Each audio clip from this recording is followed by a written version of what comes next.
Hello friends, स्वागत है आपका एक बार फिर से आपके अपने लीगल चैनल सोच पर प्रहार में। दोस्तों, आज की इस वीडियो में मेंटेनेंस केस जो के अंतर्गत 125 सीआरपीसी फाइल किया जाता है, उससे आप किस तरह से लाभ ले सकते हैं, ये मैं इस वीडियो में बताने वाला हूँ। देखिए, एक बात तो बहुत क्लियर है कि यदि मैट्रिमोनियल विवाद चल रहा है और आप हस्बैंड पक्ष हैं, तो आपके ऊपर मल्टीपल लिटिगेशन होती है। यानी कि एक आपके ऊपर मेंटेनेंस का केस चल रहा होता है और एक आपके ऊपर 498 का केस चल रहा होता है और कुछ मामलों में एक आपके ऊपर डीवी का भी केस चल रहा होता है। और अधिकतर मामलों में आपका यही कहना होता है कि सर, इसमें जो एलिगेशन लगाए गए हैं वो सब फॉल्स है। कई बार आपका ये भी कहना होता है कि एक ही स्टोरी लाइन तीनों केसेज में कॉपी पेस्ट की गई है। अब दोस्तों, अलग अलग केस चल रहे हैं। अब आप इसका फ़ायदा कैसे उठा सकते हैं वो आज की इस वीडियो में बताऊंगा कि 125 सीआरपीसी में आपका मेंटेनेंस बनता है, लेकिन उसके बावजूद कुछ चीज़ें ऐसी हैं जिनसे आप अपने सारे केसेज में लाभ ले सकते हैं। तो दोस्तों, आखिरी तक वीडियो में बने रहिएगा। अभी तक भी चैनल को सब्सक्राइब नहीं किया है तो फटाफट चैनल को सब्सक्राइब करके नोटिफिकेशन बेल पर जरूर क्लिक कर लें, ताकि इस चैनल पर आने वाले सभी वीडियोज़ की निरंतर और सबसे पहले जानकारियाँ आपको मिल सकें। देखिए दोस्तों, 125 सीआरपीसी का केस होगा, डेफिनेटली आपके ऊपर एलिगेशन लगाए होंगे और लास्ट में बोला होगा कि मुझे इतना पैसा जो है पर मंथ चाहिए। इस पर सबसे पहले तो इंटरिम मेंटेनेंस का ऑर्डर होता है। आज हम उस पार्ट पे बात नहीं कर रहे, हम किसी और पार्ट पे बात कर रहे हैं। जब इंटरिम मेंटेनेंस का ऑर्डर हो जाता है, उसके बाद जो फाइल होती है वो एविडेंस पे आ जाती है, यानी कि लड़की को अपने सारे एविडेंस देने होते हैं। अब अगर आपकी बात मान ली जाए कि भाई 125 सीआरपीसी में सब झूठ लिखा है, तो उसके एविडेंस लाएगी कहाँ से?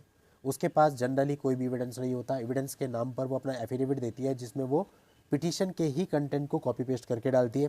प्लस जो गवाह होते हैं, गवाह भी उसके खुद के परिवार के लोग होते हैं। उसकी मम्मी हो सकती है, पापा हो सकते हैं, भाई हो सकते हैं, बहन हो सकती है, सिर्फ ये लोग होते हैं। कोई भी इंडिपेंडेंट गवाह इसके अंदर नहीं होता है। अब बात सारी ये आई कि जब इन्होंने खुद की गवाही दी तो आपको पूरा मौका मिलता है इनसे क्रॉस क्वेश्चनिंग करने का। आपको पूरा मौका मिलता है इनके माता पिता से, बहन भाई से, जिनकी भी गवाही वहाँ दिला रही है, क्रॉस क्वेश्चनिंग करने का। देखिए, अगर मैटर झूठा लिखा है तो क्रॉस क्वेश्चन में कुछ जवाब आपके पास निकल करके आएंगे, और वो जो जवाब आपके पास निकल करके आएंगे, यानी जो क्रॉस होगी, उसकी आप एक सर्टिफाइड कॉपी निकाल लो। बिना क्रॉस देखे किए, बिना कंटेंट को जाने ही मैं आपको ये क्लियर बता सकता हूँ कि इस क्रॉस में इतना मटेरियल आपके फेवर में निकल जाएगा कि आप बाकी के केसों में बहुत मदद ले सकते हैं। देखिए, एक छोटा सा उदाहरण मैं आपको बताता हूँ। एक 498 की एफआईआर दर्ज हुई। उसके अंदर लड़की ने लिखाया कि हमने 5 तोला सोना दिया था। और दोस्तों, जब उनकी गवाहियाँ एक दूसरे केस में हुई, वहाँ पर जब उनसे क्रॉस की गई और यही सब सोने वोने के सामान की बात की गई, तो वहाँ पर लड़की ने बोला लगभग कि 10 तोला सोना हम लोगों ने दिया था। यानी कि एक केस से दूसरे केस की क्रॉस में आते आते 5 तोला सोना बढ़ गया। अब दोस्तों, इसी की सर्टिफाइड कॉपी हमने 498 में लगाई और आर्ग्यूमेंट के टाइम पे उसे लेके आए कि देखिए, इनकी बात पे विश्वास कैसे किया जा सकता है, इनकी गवाही या इनके स्टेटमेंट कैसे रिलायबल है।